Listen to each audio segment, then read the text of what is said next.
ગુજરાતમાં 2027માં યોજાનારી ચૂંટણીમાં શાસક પક્ષથી માંડીને વિપક્ષના રાજકીય ગણિતને ચૂંટણી પંચે બગાડી નાખ્યું છે। ત્યારે રાજ્યમાં કુલ 73 લાખ મતદારોના નામ કમી થઈ ગયા છે।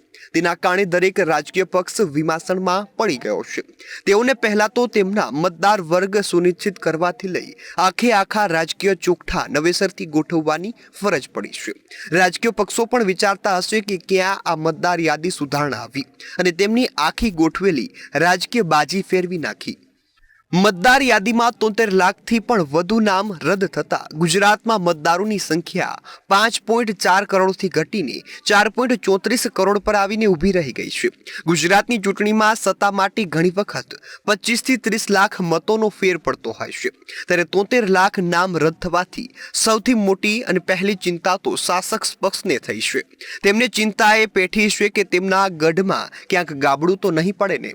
ભાજપને 2022ની ચૂંટણીમાં કોઈ પણ શાસક પક્ષને ન મળી હોય તેટલી 156 બેઠકો મળી હતી અને આમ તેમણે માધવસિંહ સોલંકીના 148 બેઠકોના વિક્રમને પણ તોડી નાખ્યો હતો। હવે આટલી બેઠક જાળવવી તે શાસક પક્ષ માટે સૌથી મોટો પડકાર છે।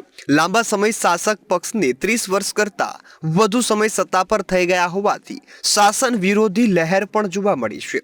તેમાં પણ ચૂંટણી પંચે બારોબારનું ગાબડું પાડ્યું હોય તેમ 73.73 લાખ મતદારોના નામ મતદાર યાદીમાંથી કમી કર્યા છે। આના પગલે રાજકીય પક્ષોના પેટમાં ફાળ પડી છે। શાસક પક્ષ સહિત દરેક રાજકીય પક્ષ હાલમાં તો તેમના કયા મત વિસ્તારમાં ક્યાં ગાબડું પડ્યું છે તેનો અંદાજ કાઢવામાં લાગેલા છે। આમ ચૂંટણી પંચની કાર્યવાહીના પગલે દરેક રાજકીય પક્ષ તે સ્વીકારવા લાગ્યો છે કે તેમના મતદારોમાં ક્યાંક ને ક્યાંક તો ગાબડું પડ્યું જ છે। તેથી જ જે મતદારોના નામ રદ થયા છે તેમના નામો ફરીથી તેમાં ગોઠવાય તે માટે તેઓએ કવાયત પણ આદરી છે। કેમ્પ પણ યોજવા માંડ્યા છે। તેમાં પણ ખાસ કરીને જેટલા પણ મતદારોને નામ ચૂંટણી પંચની યાદીમાં આવ્યા નથી તેની મદદ કરવા માટે રાજકીય પક્ષના કાર્યકર્તાઓ દોડવા લાગ્યા છે। જે સામાન્ય રીતે લોકો મદદ માંગે ત્યારે ફોન પણ નથી ઉઠાવતા અને મદદે જવાનું ટાળે છે। પણ જો તમારું નામ મતદાર યાદીમાં નથી તો રાજકીય પક્ષના કાર્યકર્તાને ફોન કરો તો દોડીને આવશે અને તમારા બીએલઓને ઉધડો પણ લઈ નાખશે। તમારું રદ થયેલું નામ કોઈ પણ ભોગે મતદાર યાદીમાં સામેલ થાય અને અંતિમ યાદીમાં આવે તે માટે દોડાદોડી પણ કરવા લાગ્યા છે। તે જોઈને કોઈને પણ થઈ આવે કે આવી દોડધામ જો લોકોના કામ માટે કરતા હોત તો અડધા પ્રશ્નો તો અત્યારે જ ઉકેલાઈ જાય। ચૂંટણી પંચની કવાયતમાં 9.30 લાખથી પણ વધુ મતદારોને નોટિસ મળી છે। તેમાં 6.20 લાખ મતદારોએ તો નામ ઉમેરવા માટે ફરીથી અરજી પણ કરી દીધી છે અને જરૂરી પુરાવા આપી દીધા છે। તેથી રાજકીય પક્ષો હાલમાં પોતાને મત વિસ્તાર દીઠ કેટલાનું નુકસાન થવાનું છે તેનો અંદાજ કાઢી રહ્યા છે। પરંતુ તેઓને લાગે છે કે અંતિમ યાદી બહાર આવ્યા પછી જ તેઓ તેમના નુકસાનનો સચોટ અંદાજ લગાવી શકશે।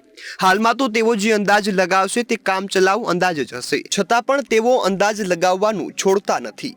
ચૂંટણી પંચે 73.73 લાખ મત રદ કર્યા। તેમાં રાજકીય પક્ષોને થયેલા નુકસાનને સરેરાશના ધોરણે જોઈએ તો 182 વિધાનસભા દીઠ 40,000 થી 50,000ની વચ્ચે મતદારો કપાયા હોવાનું માનવામાં આવે છે। આ કંઈ અંતિમ આંકડો નથી, પરંતુ સરેરાશના ધોરણે વિધાનસભા દીઠ મતદારો કપાવાની સંખ્યાની એવરેજ આટલી જ થાય છે। રાજકીય નિરીક્ષકો માને છે કે આટલા મોટા પ્રમાણમાં મતદારોની બાદબાકી આગામી ચૂંટણીમાં નિર્ણાયક બની શકે છે। 2017ની વિધાનસભા ચૂંટણીમાં 35 બેઠકોમાં વિજય પરાજયનું માર્જિન 10,000 મતોથી પણ ઓછું હતું, જ્યારે 2022ની ચૂંટણીમાં રાજકીય પક્ષોને 21 બેઠકો 10,000થી પણ ઓછા માર્જિનથી જીતી હતી। આના પરથી લાગે છે કે કમસે કમ 50 બેઠક પર તો આ ફેરફારની સીધી અસર જશે, જ્યારે બાકીની બેઠકો પર તેની આડકતરી અસર થશે તેમ પણ માનવામાં આવે છે। આજે આ ફેરફાર ભલે કશું ન લાગે, પરંતુ દિવસે ને દિવસે ચૂંટણીમાં મતદાનની ટકાવારી ઘટતી જાય છે, ત્યારે રદ થયેલા મનાતા મતો ઘણો ફેર પાડી શકે છે।